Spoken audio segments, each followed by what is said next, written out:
Good morning. कैसे हो तुम लोग? उम्मीद करते हैं अच्छे होगे। तो अभी तक हम लोग ने फंक्शन में जो भी पैरामीटर या आर्गुमेंट पास किए हैं, तो हम लोग ने इंटीजर ही पास किया, स्ट्रिंग भी पास करके देखा, लिस्ट भी पास करके देखा, है ना, डिक्शनरी पास करके देखा।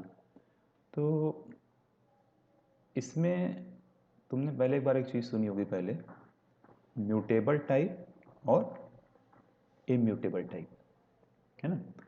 तो हम लोग ने जो भी पैरामीटर या आर्गुमेंट पास किए हैं उसमें कुछ म्यूटेबल टाइप के थे और कुछ क्या थे, इम्यूटेबल टाइप के। तो कभी कभी अभी तक तो हम लोग ने मतलब जनरली पास करके देख लिया, लेकिन म्यूटेबल टाइप के आर्गुमेंट या पैरामीटर का जब हम यूज़ करते हैं और इम्यूटेबल टाइप का जब यूज़ करते हैं, तो दोनों के प्रति जो बिहेवियर होता है फंक्शन का वो अलग अलग होता है। ठीक है, तो ये चीज़ अभी तुम लोग ने उतनी ध्यान नहीं दी होगी, लेकिन अभी हम तुम्हें एग्जाम्पल की मदद से बता रहे हैं कि म्यूटेबल और इम्यूटेबल के रिस्पेक्ट में फंक्शन का बिहेवियर कैसा होता है। ये इंपॉर्टेंट भी है क्योंकि आउटपुट वाले जो क्वेश्चन आते हैं उसमें जनरली कभी फंक्शन में म्यूटेबल वैल्यू पास करेगा, कभी इम्यूटेबल वैल्यू पास करेगा और फिर आउटपुट पूछेगा। तो दोनों केस में आउटपुट क्या होगा, डिफरेंट टाइप का आएगा। ठीक है, तो ये बहुत इंपॉर्टेंट है। इसको थोड़ा, ये लगभग हमारा लास्ट ही टॉपिक चल रहा है, तो इसको बहुत ध्यान से देखो, तुम लोग समझ लेना इसको। ठीक है, तो एक प्रोग्राम की मदद से ही बताते हैं तुम लोग को। तो म्यूटेबल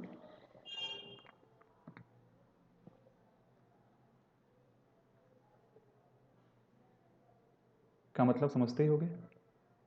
म्यूटेबल का मतलब जिसकी वैल्यू हम प्लेस पर चेंज कर सकें, जिस टाइप के डेटा ऑब्जेक्ट की वैल्यू प्लेस पर चेंज कर सकें वो होता है म्यूटेबल, और जिसकी वैल्यू प्लेस पर चेंज ना कर सकें वो होता है इम्यूटेबल।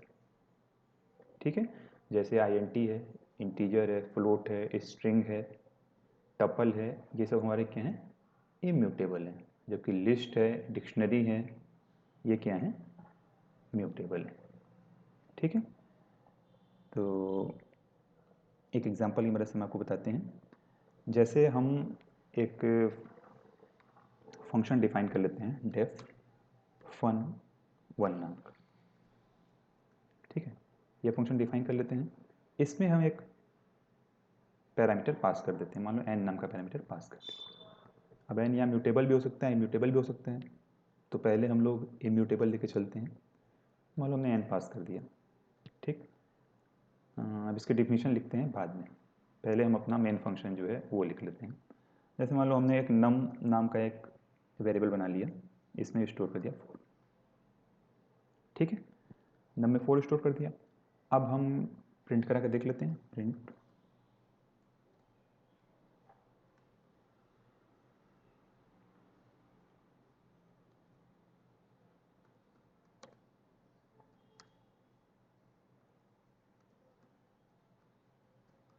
Before function calling. ठीक है, तो ये मान लो नम की वैल्यू बिफोर फंक्शन कॉलिंग क्या होगी, नम में होगी, वो डिस्प्ले हो जाएगा जो भी होगा। ठीक है, अब हम फन नम वन नाम के फंक्शन को कॉल कर लेते हैं और उसमें इस नम को पास कर देते हैं। ठीक है, नेक्स्ट सेम चीज़ हम यहाँ पर जो है, अब जब फंक्शन कॉल हो जाएगा उसके बाद देख लेते हैं कि इसकी वैल्यू क्या होती है। तो यहाँ पर बिफोर के बदले क्या लिख दें, आफ्टर लिख दें, आफ्टर फंक्शन कॉलिंग। ठीक है, अब हम फंक्शन की डिफिनीशन लिख लेते हैं।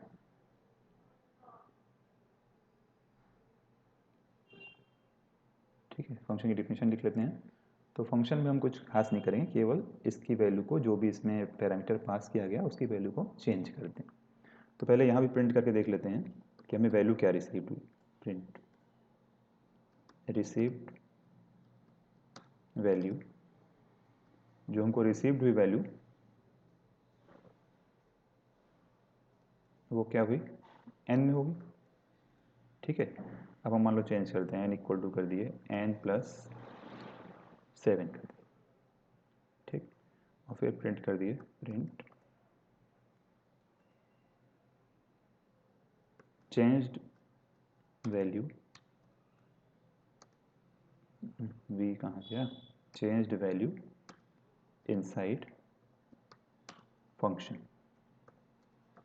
Change value inside function equal to, ये क्या हो जाएगा, ये भी n नहीं आएगा, n लिख दिया, ठीक है, बस हो गया, इतने ही फंक्शन में लिखेंगे। यानी हमने क्या किया,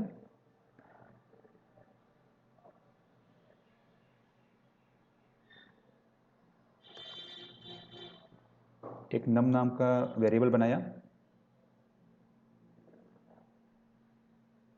उसमें 4 स्टोर किया, ये देखिए यहाँ पर, इसमें आपको थोड़ा सा बता देते हैं,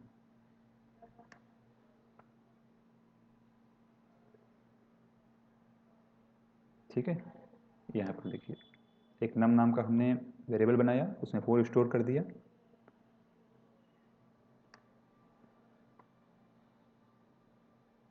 देन इसकी वैल्यू को प्रिंट करा लिया, उसके बाद हमने इस फंक्शन 1 को कॉल किया, जब कॉल करेंगे तो कंट्रोल उठ के कहाँ चला जाएगा, इधर आ जाएगा, ठीक है, तो रिसीव वैल्यू क्या हो जाएगी, n में, जो भी वैल्यू हम वहाँ से नम में पास करेंगे वो n में रिसीव हो जाएगी, उसको डिस्प्ले कर देगा, देन हमने n इक्वल टू n+7 कर दिया, यानी कि n की जो वैल्यू है उसमें 7 इंक्रीज हो जाएगा, और उसकी वैल्यू को प्रिंट कर लिया। अब हम इसका आउटपुट देखते हैं क्या आ रहा है, ठीक है,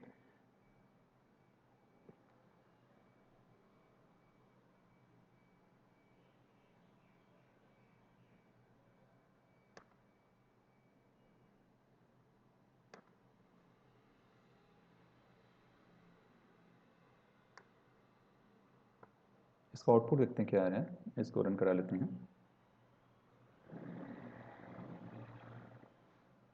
सेव भी कर लेते हैं, ये म्यूटेबल है तो इसका नाम म्यूटेबल रख लेते हैं, ठीक, सेव कर लिया, अब इसकी ज़रूरत नहीं है, ये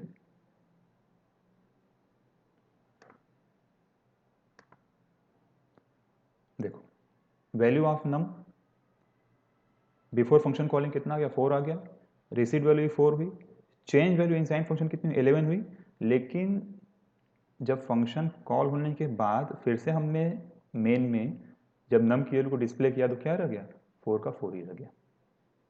इसका मतलब क्या हुआ कि अगर हम कोई इम्यूटेबल टाइप की वैल्यू फंक्शन में पास कर रहे हैं और फंक्शन जो भी उसमें चेंजेस कर रहा है उसका रिफ्लेक्शन जहाँ से फंक्शन कॉल हुआ है उस जगह पर नहीं हो रहा है। अभी फंक्शन कहाँ कॉल हुआ है, मेन फंक्शन में कॉल हुआ है, मेन प्रोग्राम में कॉल हुआ है, वहाँ पर इसका रिफ्लेक्शन दिखाई नहीं दे रहा है। इसका मतलब हो गया कि इम्यूटेबल वैल्यू को हम लोग जो भी चेंजेस कर रहे हैं फंक्शन के अंदर तो हो रही हैं, लेकिन उसका रिफ्लेक्शन मेन फंक्शन में नहीं दिखाई हमें देगा। ये चीज़ आपको ध्यान रखना है, ठीक है। अब हम इसी प्रोग्राम में, ये तो हो गया तुम्हारा इम्यूटेबल की बात, अब हम लोग यहाँ पर म्यूटेबल वैल्यू के साथ इसका देख लेते हैं बिहेवियर क्या होता है। तो म्यूटेबल वैल्यू के साथ इसका बिहेवियर अगर हमें देखना है तो हम यहाँ पर क्या करते हैं, म्यूटेबल क्या लिस्ट है, यहाँ एक लिस्ट बना लेते हैं, मान लो एल नाम से बना ली, एल नाम से लिस्ट बना लिया, लिस्ट बनाना है तो इसको ब्रैकेट के अंदर लिख देंगे, ठीक है। अब वैल्यू ऑफ एल लिख देते हैं यहाँ पर, चलो नाम के बदले एल लिख देते हैं, यहाँ पर वैल्यू ऑफ यहाँ भी एल लिख देते हैं, ठीक है, यहाँ भी नाम की जगह क्या लिख दें, एल कर देते हैं, यहाँ भी नाम के बदले एल कर देते हैं, यहाँ भी एल पास कर देते हैं, चलो ठीक है।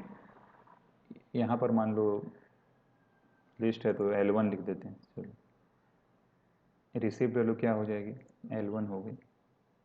अब लिस्ट में ऐसे तो चेंज कर नहीं सकते हैं, लिस्ट में हम लोग क्या करते हैं कि हम लोग यहाँ पर कर देते हैं, इसमें एक ही एलिमेंट है लिस्ट में, वो किस इंडेक्स पे होगा, 0 इंडेक्स पर, तो हमने लिख दिया L1 का जो 0 इंडेक्स पे वैल्यू है उसको आप कर दीजिए 9, ठीक है। L1 की जो 0 इंडेक्स वैल्यू है उसमें हम 9 रखना चाहते हैं, अभी क्या था 4 था तो हम 9 रखना चाहते हैं, फिर यहाँ पर भी L1 को प्रिंट करा देते हैं, ठीक है, यहाँ पर L1 को प्रिंट करा देते हैं, ओके, अब देखते हैं क्या होता है। यहाँ फिर से हम इसको रन करा देते हैं F5 से, ओके कर लेते हैं। ये देखो, value of L before function calling क्या है, 4 है, एक ही एलिमेंट है। रिसीव वैल्यू 4 मिली। चेंज वैल्यू इनसाइड फंक्शन क्या हुई, हमने 4 की जगह 9 रख दिया। लेकिन यहाँ पर देखो, फंक्शन कॉलिंग के बाद जो वैल्यू आई L की फाइनल, वो क्या आ गई, 9 आ गई। इसका मतलब अगर हम म्यूटेबल टाइप के वैल्यू पास कर रहे हैं और फंक्शन के अंदर उसमें कुछ चेंजेस कर रहे हैं, तो वो चेंजेस जहाँ से हमने फंक्शन को कॉल किया है वहाँ पर भी रिफ्लेक्ट होगा। ठीक है, दोनों आउटपुट देख लो। ऊपर वाले में क्या आ रहा है, 4 4 11 4, यानी केवल फंक्शन के अंदर चेंजेस हुआ। जहाँ फंक्शन कॉल हुआ वहाँ पर फाइनल चेंज दिखाई नहीं दिया हुआ। लिस्ट वाले में क्या हुआ, 4 4 9 9, यानी कि फंक्शन जहाँ कॉल हुआ है, फंक्शन के अंदर तो चेंज हो ही रहा है, लेकिन फंक्शन जहाँ से कॉल किया गया है उस जगह पर भी इसका रिफ्लेक्शन दिखाई दे रहा है। तो ये तुम्हें ध्यान रखना है कि म्यूटेबल और इम्यूटेबल टाइप के जो ऑब्जेक्ट होते हैं उसको फंक्शन कैसे हैंडल करता है, ये उसका एग्जाम्पल हमने बताया। ठीक है, और भी तुम लोग देख सकते हो इसमें। जैसे देखो, अब हमने यहाँ पर मान लो सीधे असाइन किया है। हम मान लो यहाँ पर क्या करते, हम कर देते L1 डॉट, और भी कुछ ऐसे लिस्ट पे कुछ, हमें लिस्ट के अंदर कुछ भी अपेंड करना होगा, लिस्ट अपेंड, और हमने यहाँ पर लिख दिया मान लो चलो 7 लिख दिया। ठीक है, 7 कर दिया, अपेंड कर दिया, अपेंड फंक्शन का यूज़ कर लिया। अब देखो, रन करा के देख लो, ये देखो, अब देख लो फंक्शन के अंदर भी लिस्ट में एक एलिमेंट अपेंड हुआ 4 7, और जब हमने उसको बाहर फाइनल जो लिस्ट L हमारी थी उसमें भी चेंजेस दिखाई दे रहा है। तो ये म्यूटेबल टाइप के ऑब्जेक्ट की खासियत है जो कि म्यूटेबल टाइप में तुम्हें नहीं मिलेगी। ओके, तो बस यही बिल्कुल ध्यान रखना है तुम्हें। एक इसमें थोड़ा सा एक एग्जांपल हम और बता देते हैं। वो ये बता रहा है कि ज़रूरी नहीं कि हम लोग अगर कोई इम्यूटेबल टाइप का पास करें अगर फंक्शन में वैल्यू, तो उसमें जो भी चेंजेस करोगे वो तो जहाँ से कॉल किए वहाँ रिफ्लेक्ट नहीं होगी। लेकिन म्यूटेबल टाइप में जनरली तो हम ये मान के चलते हैं कि म्यूटेबल टाइप की अगर वैल्यू पास किए, अगर उसमें कुछ चेंजेस कर रहे हैं फंक्शन में, तो वो रिफ्लेक्शन हमें जहाँ से फंक्शन कॉल किए वहाँ पर भी दिखाई देगा। लेकिन किसी किसी केस में ऐसा नहीं भी हो सकता है, एक्सेप्शन होता है। तो हम तुम्हें वो केस ही बता दे रहे हैं कहाँ पर ऐसा हो सकता है। जैसे यहाँ पर देखो, हमने म्यूटेबल टाइप की वैल्यू लिस्ट का फंक्शन में पास किया है। अब हम यहाँ क्या करते हैं, एक दूसरी लिस्ट बना लेते हैं, मान लो L2 में है 3, 4। ठीक है, और अब हम यहाँ कर देते हैं L1 इक्वल टू L2। ठीक, और फिर यहाँ कर देते हैं L1 डॉट अपेंड, यहाँ मान लो हमने 8 कर दिया। बात समझ में आ रही है? यहाँ पर हमने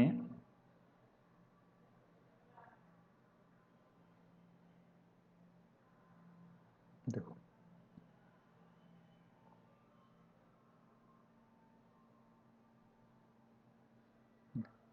यहाँ पर एक एलिमेंट की लिस्ट है, उसको फंक्शन ने पास कर दिया। ठीक है, अब क्या हुआ, ये लिस्ट यहाँ पर ऐसे पैरामीटर पास हो गई, आर्गुमेंट पास किया था वो यहाँ पर पैरामीटर के फॉर्म में आ गई। अब हमने क्या किया, उसकी वैल्यू को डिस्प्ले करा दिया। तो ठीक है, ये तो 4 ही होना चाहिए। अब हमने एक नई लिस्ट बना ली L2 नाम की, और L1 इक्वल टू L2 कर दिया। तुम्हें पता होगा कि अगर हमने L1 इक्वल टू यहाँ पर L2 कर दिया, तो अब क्या होगा कि L2 की जो वैल्यू है L1 में असाइन हो जाएगी। ठीक है, तो अभी तुम लोग ने जैसे देखा होगा कि हम लोग जब यहाँ पर L1 इक्वल टू L2 करेंगे तो क्या होगा, अब L1 जो है वो L2 को पॉइंट करने लगेगा। जो 3 4 जहाँ पर बना हुआ है उस जगह को पॉइंट करने लगेगा। ठीक है, और जब हमने इसमें अपेंड किया तो 3, 4 में क्या हुआ, एक तुम्हारा 8 भी है, अपेंड हो गया। और जब इसको डिस्प्ले कराएंगे तो 3, 4, 8 डिस्प्ले होना चाहिए। लेकिन अब उसका इफेक्ट यहाँ पर दिखेगा या नहीं दिखेगा, ये हमको देखना है। क्या लग रहा है तुमको, दिखेगा? यहाँ पर इसका इफेक्ट अब नहीं दिखेगा, क्योंकि अगर हमने किसी म्यूटेबल टाइप में कोई नई वैल्यू ही बिल्कुल असाइन कर दी है, कोई और वैल्यू असाइन कर दी है, तो उस केस में जो म्यूटेबल टाइप की वैल्यू है, जो ये हमारा L1 यहाँ पर है, वो क्या करने लगेगा, अब जो 3 4 यहाँ पर है लिस्ट, उसको पॉइंट करने लगेगा। जो 4 वाली हमारी लिस्ट बनी है उसको पॉइंट अप नहीं करेगा। तो उस केस में क्या होगा कि अब जो भी चेंजेस हो रहे हैं L1 में, वो L1 में तो हो रहे हैं लेकिन उसका रिफ्लेक्शन L में दिखाई नहीं देगा, क्योंकि L1 अब किसी और जगह को पॉइंट करने लगा है और L हमारा जो है वो 4 को पॉइंट कर रहा है, 4 जो लिस्ट है उसको पॉइंट कर रहे हैं। देखो इसको रन करा के दिखाते हैं तुम लोग को।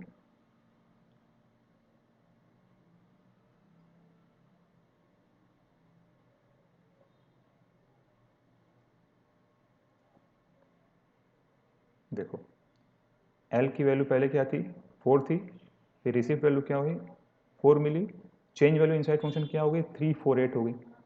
ठीक है, ये 3 4 क्या है, वो जो L2 हमने बनाया था उसके एलिमेंट है। अब L1 और L2 सेम चीज़ को पॉइंट करने लगे, L से उसका कनेक्शन खत्म हो गया, और फिर जब हमने L की वैल्यू बाद में फंक्शन कॉल के बाद भी अगर जब हमने उसको डिस्प्ले कराया तो 4 की 4 ही रह गई। तो बस ये चीज़ तुम्हें ध्यान रखना है कि अगर हमने कोई नई वैल्यू ही असाइन कर दी उसमें, बिल्कुल उसी एलिमेंट उसी ऑब्जेक्ट पे काम कर रहे हैं, उसके फंक्शन वजह से काम कर रहे हैं, पॉप कर रहे हैं, डिलीट कर रहे हैं, अपेंड कर रहे हैं, तब तो ठीक है। लेकिन हमने कोई नई बिल्कुल नया वेरिएबल उसमें असाइन कर दिया, नई वैल्यू बिल्कुल नया वैल्यू है वेरिएबल ही उसमें डाल दिया, तो उस केस में क्या होगा कि वो अब उसको पॉइंट करने लगेगा, जिसके कारण जो भी उसमें हम चेंजेस कर रहे हैं वो हमें फंक्शन के बाहर रिफ्लेक्ट नहीं होंगे। तो ये मतलब एक एक्सेप्शन है, इसको भी ध्यान रखना है। मेन तुम्हें यही ध्यान रखना है कि इम्यूटेबल जो है उसमें जो भी चेंजेस करते हैं फंक्शन के अंदर वो बाहर जहाँ से फंक्शन कॉल करते हैं वहाँ रिफ्लेक्ट नहीं होता है, जबकि म्यूटेबल में ऐसा हो जाता है। किसी किसी केस में नहीं हो सकता है, जैसा हमने यहाँ पर एग्जाम्पल बता दी। ठीक है, ये बात क्लियर हो गई होगी। Okay, thank you.